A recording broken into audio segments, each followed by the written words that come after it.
Hello everyone, I'm Keen947, aka Wolfkeen, and welcome to the Wolf Podcast, where we'll be talking about the 16th episode of Persona 5 The Animation, This Place Is My Grave. With me today is... a lie. Shut up. Hello everyone, I am DM Kami, says DM Pone 3000. Hey everyone, this is FlOrangey, and we're off to a wonderful start here. Yay! Hey everyone, this is Mario Fanboy 15, aka that guy who said that BronyCon is over already. Oh. I missed you guys. I really did. Yeah. Also that guy who thinks that this, like I said, this title is a lie because they don't say that once in the episode. I know, this place is my tomb, not my grave, but... it is what it is. But anyways, before we get started, any kind of comparisons we make to the game and animation are purely done for analytical reasons. And to give a synopsis of the episode, it kicks off basically where the last episode ended, and we do learn more about, like, you know, Futaba herself, how her mother was pretty much like this quirky and otherwise kind of person, and just one day out of nowhere just commits suicide, which is what leads to Futaba becoming a sort of shut-in.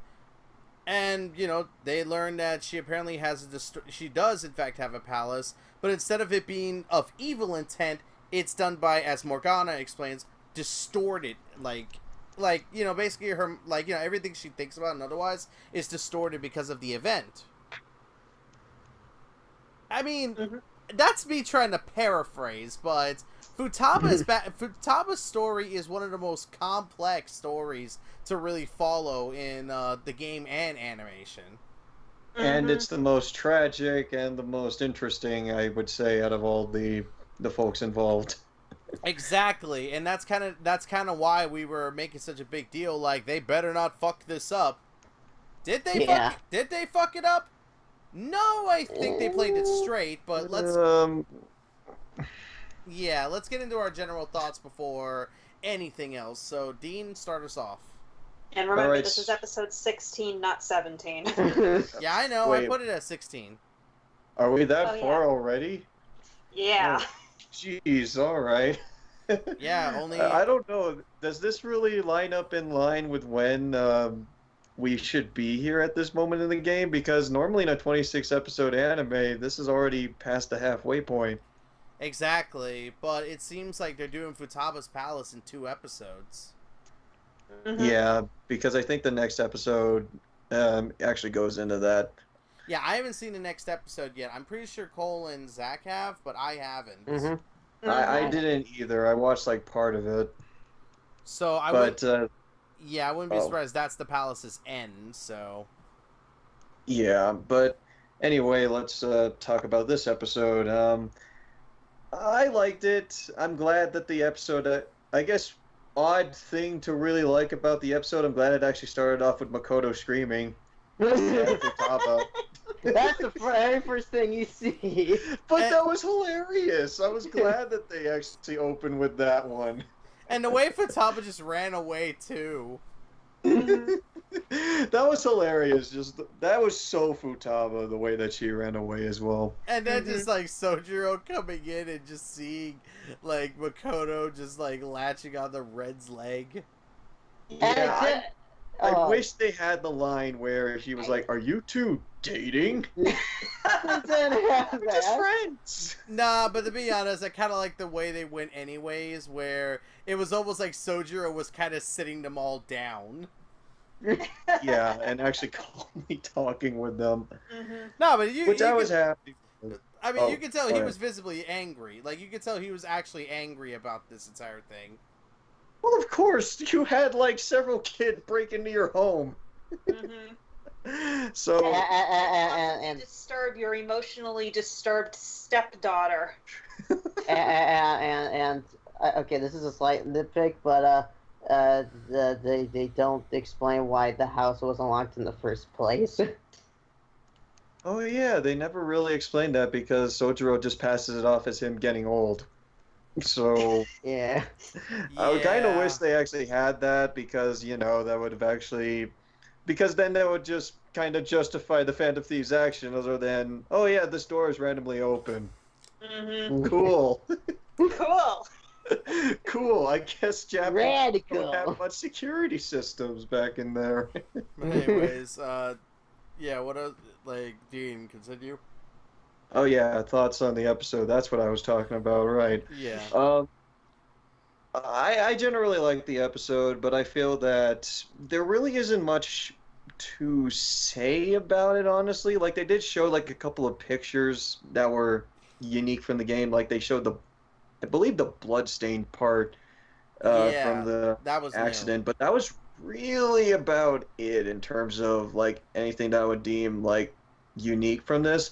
Otherwise, they mostly, like, played their path generally straight. There were some minor changes here and there that I thought were generally funny, but yeah, there were some aspects that I would say that the game kind of handled things a bit better, honestly speaking. But I thought that this was a pretty decent way of handling things because at least they kept it straight. Because as we've stated earlier, this storyline is probably the one that's the most like story heavy and emotional heavy. So I'm glad they kept the things at least, kept the information straight and all. Agreed. Completely agreed. Cole. Honestly, for me, this episode is very easy to talk about. It was a very good episode, and I like that they basically focused on the most important points.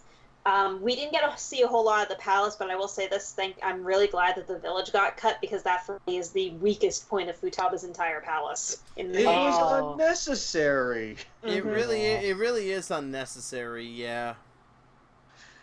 Let's just go in this random town for no reason. It's literally This random town. It's literally just so you can get the map. And for me, the town's presence still makes no sense, no matter how much I try to dissect it. Yeah, you can just look at the aesthetic and it's just, oh yeah, it's a town. It's completely separate from the pyramids too. It has nothing to do with it at all. Mm-hmm. It breaks the flow of the game in a way. Oh yeah, Wasn't definitely. it was just to get into the palace, or was it just to get the map? Get the map. Oh, okay. It was to get the map, or to break into the basement, I think. No, you needed that because that was the map of the place. Oh yeah. I don't remember. The place was unnecessary. Exactly. Exactly. I agree. Anyways, Cole. But yeah, it's like, even though we don't really see that much of the palace, I am glad that they focused, or at least enhanced, the most important aspects of the palace. From like seeing exactly seeing exactly Futaba just having that episode at the wrong time when they're in her palace, to the increased emphasis on them talking about the murals and stuff like that. I liked how they showed a lot of Ann's reaction to this, especially considering what happened with her earlier with Kamoshida and Shiho. Mm-hmm. Yeah. And Ann actually had like the most prevalence when it comes to Futaba's palace, I feel. And that actually surprised me a little bit because the game pushes more with Makoto in that role, so I was really pleasantly surprised to see Ann take it, and I really do like the change. I guess it makes more sense of Ann. Yeah, it does. It does, quite honestly, because Ann has been in this kind of position before, but on an outsider's perspective. Mm-hmm. Yeah, like that's the best way to put it. It's like Ann has been here before, but on an outsider's perspective. For the most part, like this is a person who wants to seek help but doesn't because they feel as though they deserve this. Mm-hmm. Yep. And yeah, it's like it's leading to her feeling as though she's going to die. Mm-hmm. Oh man. Yeah, exactly. Like I know I kept saying a lot about how I didn't want the anime to fuck up Futaba's story because Futaba's story is just it's for the most part such a personal story, especially if you're struggling with that kind of depression. There is one scene that I absolutely adored as well, and it's the scene where we actually but we see Futaba in her room, like just sitting at her computer chair, and we hear Sojiro knock on the door and talk to her. Oh yeah, those scenes were actually like pretty depressing because all you just see is just the glow from the computer screen and Futaba at the fetal position at her desk. Mm-hmm. Yeah, exactly. And Sojiro not really being able to do anything besides, let her, besides take your time, I'm here when you need me. Mm-hmm. Yeah, it was really heartbreaking. I do have to admit, I did tear up a little bit on that, which is odd for me, to be honest. Yeah, that's the kind of thing because it actually feels a bit real, I guess. And I think that the way they also handled it is that most of the stuff that does go on in that scene is actually is realistic. Like nothing is, too extravagant or whatever. Yeah. Pretty much. Mm-hmm. And this is coming from a guy that suffers with major depressive disorder.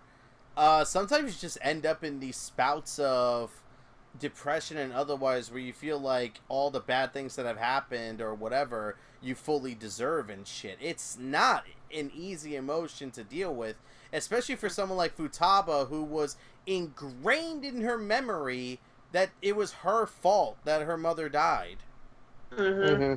Mm-hmm. Yeah. And speaking of Sojiro, I just love how at the beginning of the episode it shows the use of the door opening and closing. Yeah, because it pretty much shows the idea that Futaba did slowly begin to open up to Sojiro, but then she just shut herself in, which we can imply that was the beginning of the distorted desires. Yeah. Yeah, and you also see within the door, you see the police tape actually gradually increasing in numbers as the passage of time passes. Mm-hmm. Yeah. Yeah, exactly. And even how unkept her room is, pretty much just the indication of how little she cares about herself at this point. Well, we generally got that within the game as well, since there were Whose phone is on? That was mine. God damn it, Dean! Just so you know, Vine Sauce is streaming. You are a good. Oh my god. But anyways, Cole, Dean, finish up your thing and then I got Cole, do you have anything left to add? All I just wanted to say is that Futaba's room is a mess, and we got that from the game as well. Yeah, but the animation, I know this is in comparisons, but the animation definitely gives us a bigger indication of, how little she cares for herself at this point. Yep. Yeah, just her sitting at her chair and just playing with her toes and all that. And they made her hallucination of Walkabout way creepier. Oh, God. That face. Mm-hmm. Man, that was actually frightening to me when I saw that. Just the daunting shot of Walkabout on there. Even in a symbolic sense, just how much of a grip that she does have on her.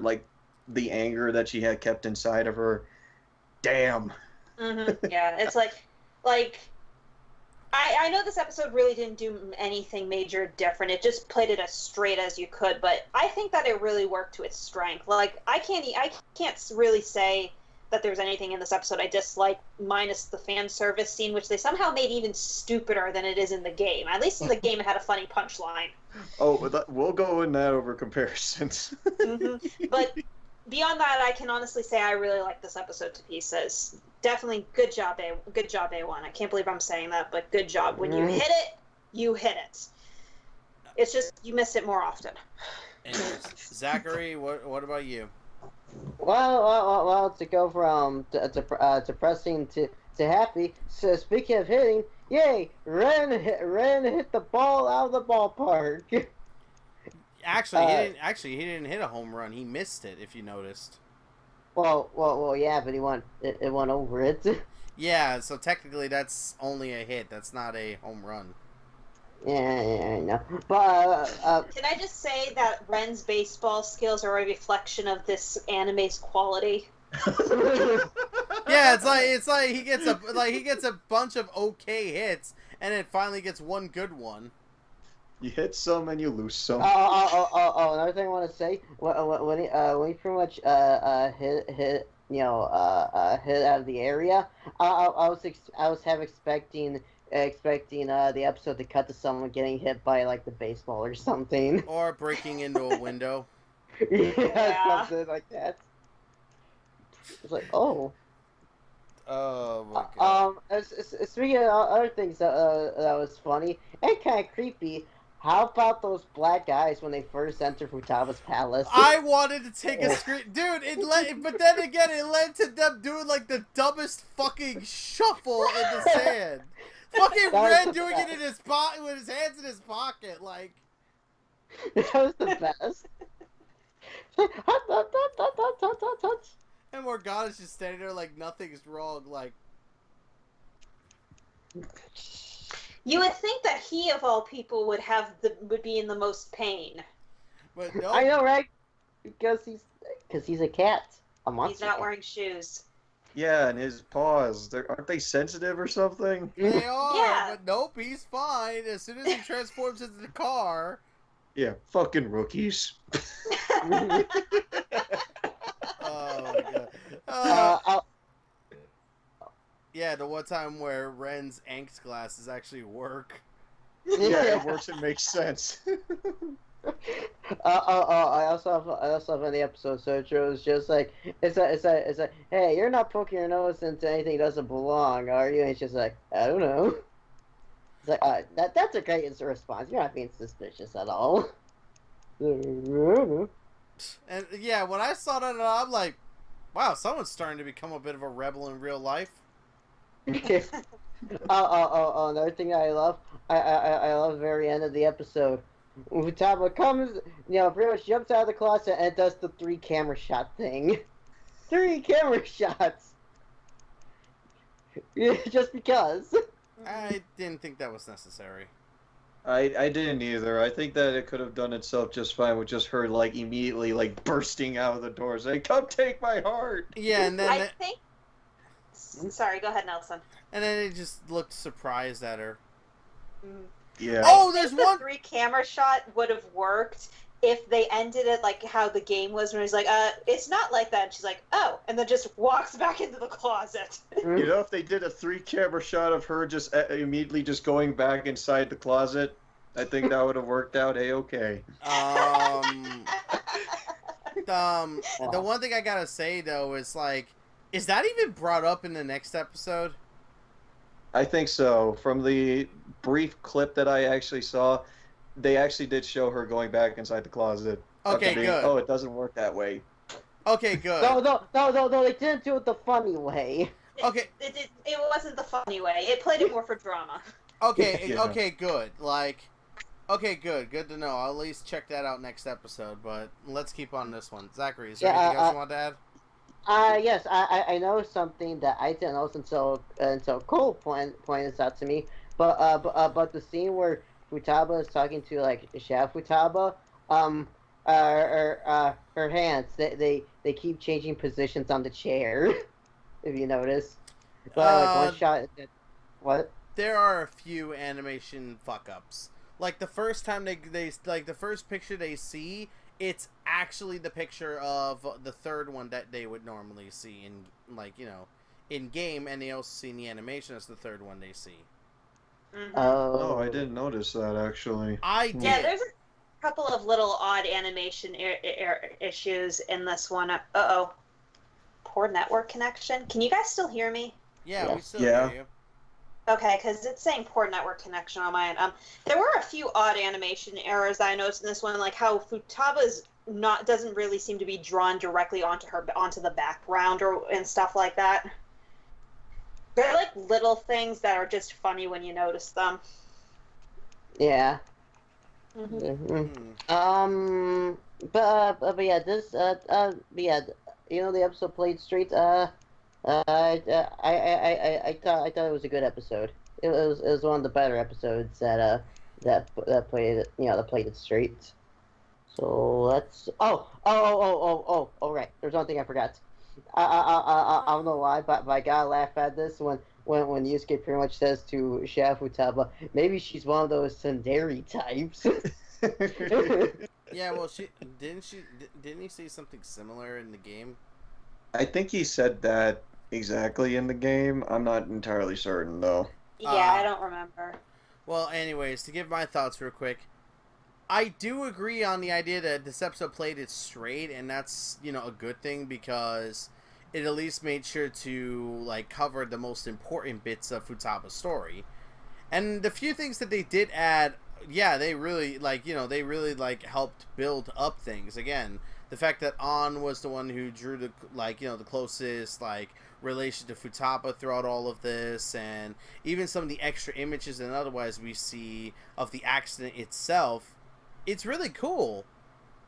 But I don't know, a part of me, I guess, kind of wanted a little more. Maybe I was expecting a little more from this, primarily because the game did such a good job with exploring Futaba's story and otherwise. Hell, this is going into comparisons and otherwise, but I just want to say real quick, the one thing I find interesting, at least in the game, is that the longer and longer you take in terms of doing the palace, the more and more annoyed Futaba starts to get. Like, to the point... Really? Yeah. Wait, really? Yeah, she starts threatening you. Like, literally threatening you that if you don't hurry up, she's going to report you to the police. Oh, you mean in the phone calls or within the, In the no, in the text. text. You're talking about in the text messages. Yeah, she gets more and more angry with you the longer you take. I only, when I first played the game, I only made it as far as the first time she complained, but I watched someone get as far as the fourth time. Yeah, I never got that because I always finished Futaba's palace within a day or two. I just can't keep her. I just can't keep her in that state. Yeah, well, she gets more and more angry with you, but it's also an indication of her desperation. Like she's starting to hit that borderline of losing all hope, but still having some degree of hope in the Phantom Thieves, which is why she's starting to become more and more angry with you. In a way, she's sort of exhibiting the same kind of personality as her shadow self. Also, when you said that, that you were expecting more, maybe it's a good thing they didn't. Maybe it's a good thing they didn't add more because there's a good chance they might have fucked it up. Maybe, but this is what I'm trying to say. Like, I feel like the game did such an amazing job of doing Futaba's story, and a lot of the smaller details the game does. I feel like the animation, while it does a good job in its own right, I still like the game's interpretation of of Futaba's story over the animations. Yeah, and I feel about the same way because when I compare it to how I experienced it in the game versus how the animation did it, it's just that I felt that the game actually did more appropriately took its time in terms of establishing Futaba's story because you basically get her whole story when you take your time within the whole palace. So something handled in the game itself, I mean in the anime, where it's a lot more abridged. You get the highlight points, which to its credit, they did a great job on that one. Yeah. But I did like how they did take its time within the game itself. And again, yeah, I have to agree. I will admit, it took until the anime for me to realize that Futaba's shadow is demonstrating Futaba's mental state and that she wants help, but she's also pushing people away. I'll give it credit for that, but it definitely does feel like we're getting the clip show. Exactly.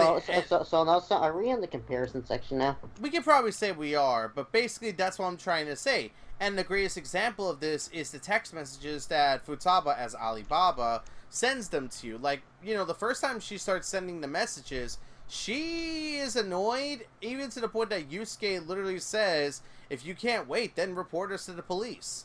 And then she literally says, fine, I can give you some more time. But as time begins to progress, she begins getting more and more angry to the point that she starts making unreasonable demands. Which is the clue that her mental state is going out of control and she's about to cross her despair horizon. Exactly. So she starts making unreasonable demands on you. And hell, you can literally get aggressive on her in some of the dialogue choices as well. Literally, you can return that hostility with hostility. Fire with fire. And that's what I found always interesting. That's why I found it. Here's the thing. I never hit that point, but I watched Shenpai play the game, and she got to the third time Futaba complained, and she was getting pissed. Like, she was Which I guess makes a lot of sense for Futaba looking back. Yeah, especially when you consider her game over episode basically implies Yeah, that she... Oh, God, yeah. Yeah, that the she... more that I think about it, the more that this actually extremely makes sense. Mm-hmm. Yeah, and it's basically implied that she killed herself, and not only apparently did she leave evidence of who the Phantom Thieves were, but Sojiro also takes the rep for that as well. Yeah. Right. Doesn't he get arrested too? Yes. Yeah, he gets arrested for child abuse, or child neglect, rather, because I think Futaba died from malnutrition. Yikes. Yeah. I don't know why, but I thought she hung herself. Or that. I don't want... This is getting really dark. Well, this is a dark story. Yes. I know, but we're getting even more dark now. Well, that's the thing. When you enter the... Have you seen, like, some of the dark endings, or at least the bad endings for when you actually... Implications for a lot of them are pretty dark. Yeah, I have. Like, literally, we could go up to a certain point, and I'll say them real quick. Like, with the first one, it's literally just Kamoshida, like, presses charges against Ren, and of course, he's on probation, so he goes straight to juvie. The second one is with Madarame, where, again, he presses charges against you, and there's that. Kanashiro's is the worst one, though, because it's heavily implied Makoto ended up in, the situation that Kanashiro had in mind for her, and after they were caught, she pointed out Ren. Yeah, so she was sold off. So congrats. She was sold off, and even though she was in a drug-induced stupor, she pointed out one person, and that was you, and that's what leads to you getting arrested. Yeah, and I think there was also implication for Madarame's that Yusuke presumably killed himself. So I believe that if you don't get the deadline when Yusuke isn't in the party, he's the one that reports you to the police. I don't remember hearing anything of Yusuke taking his own life. I think there was just an implication of it. Yeah, you're sounding a little robotic there. But yeah, I don't really see much of it. I don't really know much of that, but that's about as far as we can go. We can't really go too much further with any of the others because we haven't gotten that far yet. But yeah, the fucking game overs are pretty dark. The game overs for Persona 5 are pretty dark, but that's kind of the big point. It's meant to make you feel like a piece of shit. Pretty much. Well, and then the actual bad ending happens, though. Yeah, we can't say anything. Yeah. Oh boy. Hey, I'll be right back. I'm gonna try and see if I can fix my connection. Okay. But Okay. I guess just to talk about another comparison, we were basically talking about some of the additions that the episode did. This is why I say the episode does a good job with its own interpretation, because again, instead of having Makoto relating to Futaba, it's An relating to Futaba, and that I think was a far better choice. Another point for An. And along with Yay. and along with that, we get more indication about Wakaba's suicide and otherwise, because it's very much implied that Wakaba and Futaba had a great relationship with each other, and just all of a sudden this happened. What? Mm-hmm. And that's what made it very awkward. But as they went through the palace, they begin to notice that there is a chance that Wakaba probably suffered maternal neurosis. Mm-hmm. Like a distant postpartum depression. Yeah, exactly. Yeah. It's again, the show does a good enough job in what it's trying to do. I just prefer the game's interpretation of Futaba's story, because there's a lot more. I always say the devil's in the detail. The game has far more smaller bits of that story compared to the animation, but the animation does a good enough job on its own right. Yeah, I think that's what could have set the anime in a bit more of an edge, is just to show a bit more of Wakaba and Futaba's relationship from back when, before the accident happened. Yeah, exactly. I'm actually a little bit surprised we didn't get any of that, considering we got some additional background for Yusuke and Makoto. Yeah, why not some fragmented flashbacks where Futaba, like, you know, where Futaba like tries to recall the good times she had with her mother, but then it just cuts back to all the, like, you know, to how it's her fault that, you know, her fault, quote unquote, that her mother died. And something that probably would have been a little dark is probably like to also show the moment of the suicide. Like she actually flashes back to that moment.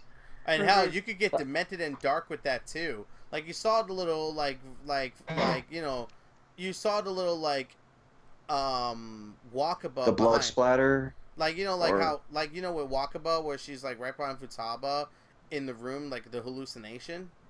Mm-hmm.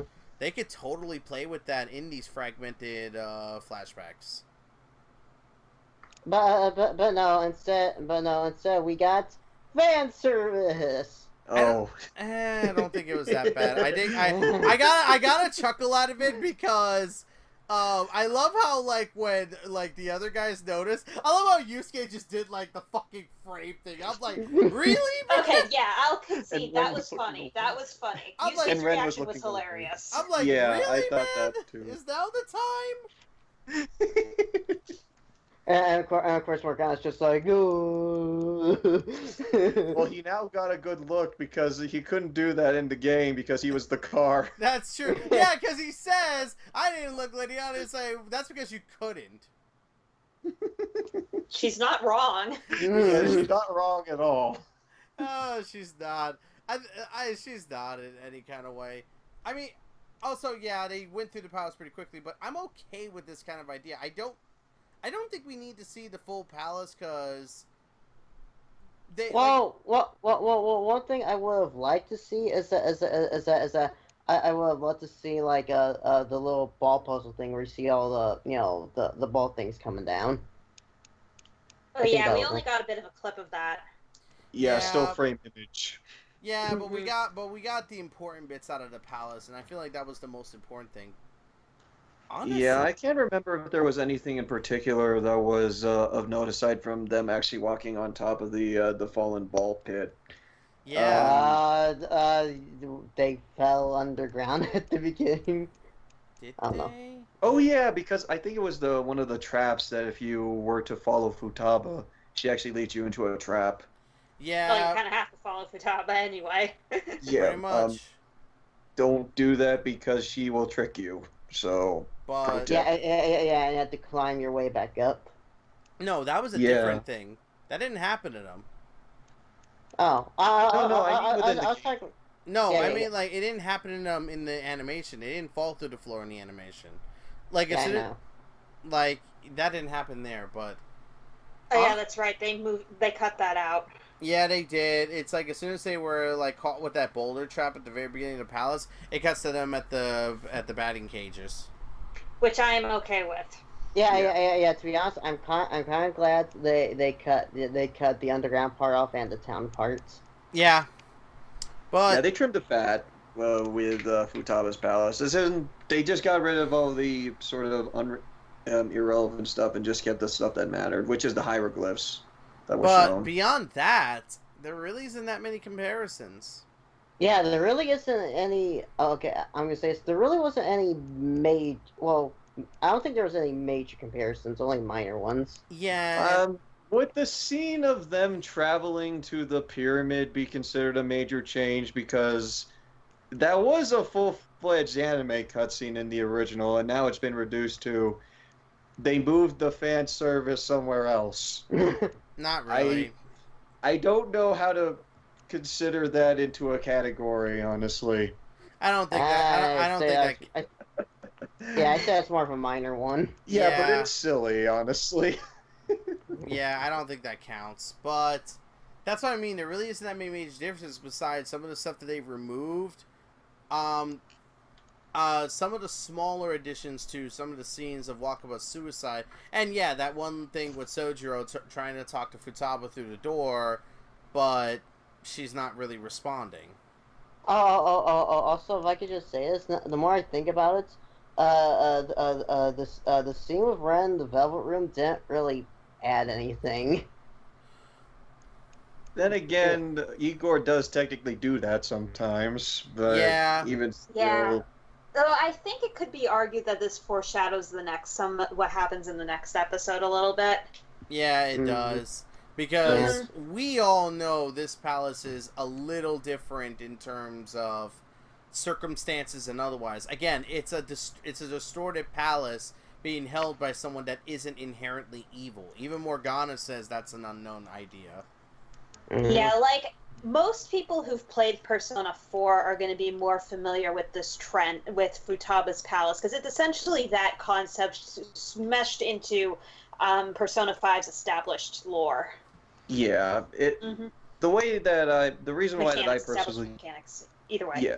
Yeah, the way that the reason why that I personally enjoyed this palace, because it did feel in line with how Persona 4 basically does its thing. So I felt right at home for this kind of, the way that the palace was handled. Right to the point of Shadow Futaba saying that if real Futaba doesn't get her shit together, she will kill everyone. Just like in Persona 4, you keep denying your shadow, it'll kill you, the host. Yeah, pretty much. But I think that's pretty much as we could do with the comparisons and differences. Yeah. I believe so, yeah. This is a short podcast. It's gonna be. Yeah, this is gonna be definitely gonna be one of our shorter ones because of how there isn't that much to talk about. Yeah. The only other thing that I have to say is, because the title preview at 15 was "This Place Is My Grave" rather than "This Place Is My Tomb," I was almost wondering if they were actually going to change Futaba's palace, and I don't know how to feel about that. And I don't know how to feel about the fact they kept it the same. Yeah, I'm with you. Yeah, same here. I don't get the literal translation, I guess, is what happened. Yeah, because it's just like, it's called "This Place Is My Grave," but it's just like in the episode she says, and on the episode in the game it's just like, "This place is my tomb." It's just like, well, why'd you call the episode this anyway? I don't know, maybe Japan has like a similar way of stating these things. Maybe grave is synonymous a palace with involving grave robbing. That would have been awesome. Hey, I'd be down for that, honestly. Oh my god. You get to grave rob Wakaba's body. Stop it. Whoa. Whoa. Stop it. No. I'm stopping you right there. Grave robbing works either. I'm stopping you right there. We're moving on to the next topic. Aww. I'm uncomfortable. Oh my god. But anyways, now we move on to I can make people feel uncomfortable too. Shut up. I'm uncomfortable. But anyways, we now move on to the final topic of the episode, which is this a good episode for fans, and this is a good episode for casual watchers. So Dean, take us off. I think casual watchers will definitely be getting the most out of this episode, because for those who are unfamiliar about Futaba's story, this is actually a really good way of getting the base summary on how her story works. And you do get the higher points as well as, how On actually does relate to this story. So I think that casual fans will actually be really intrigued by this one, I feel. As for fans of the game, I think they'll still enjoy it, because I do think that some folks do consider Futaba's Palace as being one of the best ones, at least in terms of story, I feel. And they do highlight some of the more relevant points, and I think that they'll enjoy it generally, but will probably be asking for more. Yeah. Cole. I think with casual watchers, I have to agree with Dean. I think they're going to get the most out of it. Either way, it is a very good episode, and it deals with a difficult topic that a lot of people are probably going to relate to in some way, shape, or form. Same with Persona 5 fans who also have those issues, but I think some of them are going to be annoyed about how much ended up getting skipped over. Whereas others, I think, will be glad that they focused more on the best points of the palace, as well as what little extras they added. All right, Zach. Casual watchers will, like Cole said, will definitely get the most out of this. Futaba's story, and I also think fans of the game will might generally enjoy this as well, depending on who you are. So this episode gets a thumbs up from me. As for me, I think I do agree with Dean and Cole. casual watchers are the ones that are going to get the most out of this episode because, again, it delves into very dark topics and otherwise, and you can very easily relate with Futaba depending on the kind of person you are. Like, again, I'm a guy that suffers with major depressive disorder, and I know this kind of feeling all too freaking well. So, like, when I played this part in the game, I felt horrible for her. It's like, it's kind of wise. She was the quickest palace I ever did. Like, I beat her in 2 days. I beat her palace in 2 days. It's like, I couldn't stand letting her be in this situation any longer than she needed to. No, then again, would you say it's one of the more easier palaces?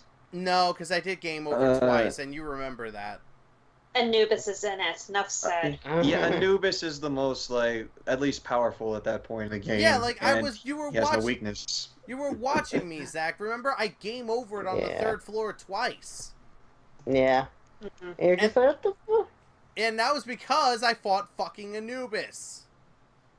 For the few that might not be who might not have played Persona 5 that are watching this, Anubis has instant death moves and no weaknesses. Yeah, come on! Yeah, and I got killed twice because of that, forcing me to redo the entire floor because there were no save points in between. Which I think they actually did show a couple of Anubises hanging out in the palace too, so fuck you, anime. Yeah, exactly. As for fans, it's serviceable. I'll say that right now. If you're a fan of Persona 5, it is serviceable in terms of what they're, of them covering Futaba's story, as well as basically them adding some new details. But if you're like me, and you were expecting a little more out of this story, you're going to be disappointed, sadly. I was a little disappointed, but I still came out of the episode relatively alright. Like, I don't hate the episode, I do like it. I guess I just wished it had a little more. Especially since, like, the game... Like, here's the thing. I've always said that the anime is able to have, like, smaller details than otherwise. And when it gets those smaller details right, it really stands out. I really wish that was the case for this episode. Because I feel like if it at least had a few more smaller details to go along with this episode, I could say this could, like, you know... I wouldn't say rival, but I could say... be a nice little alternative to Futaba's story if you haven't or can't play the game. But yeah, I would say for fans it's serviceable, but for casual watchers, you're the ones that are going to get the most out of this. And oh boy, we're going to be dealing with this kind of thing with the next episode because we know the next one's going to be the end of Futaba's palace. So let's hope they don't screw that up. Yep, X Day. Next day. X Day. Wait. When I see the title X Day, I just feel like doing like the X sign. Stop. With my arms. Why? Stop. X Day. Stop Why? it. Stop it. I don't know. X Day. Stop like, it. X. Stop it. Degeneration X. Stop it. No. Get some help. Damn it, D took my line. Gotcha. He took my job. My jib. He took your job. Oh my god. But anyways, we will see you all for episode 17. But with that said, what did you think about our thoughts about the episode? Had a comparison that we didn't talk about, disagree with any of us, go ahead and leave your comments down below and we'll discuss it in the comment section. Till next time, guys, I'm Keenan47, aka Wolfkeen, along with... I am Jamie Kami, says GM.3000. I am FlOrangey. I am Mario Fanboy 15, and man, was this a really short podcast episode. Yeah, but I don't think it's our shortest. I could be wrong, though. But anyways, till next time, guys, take care. And please don't fuck up the next episode.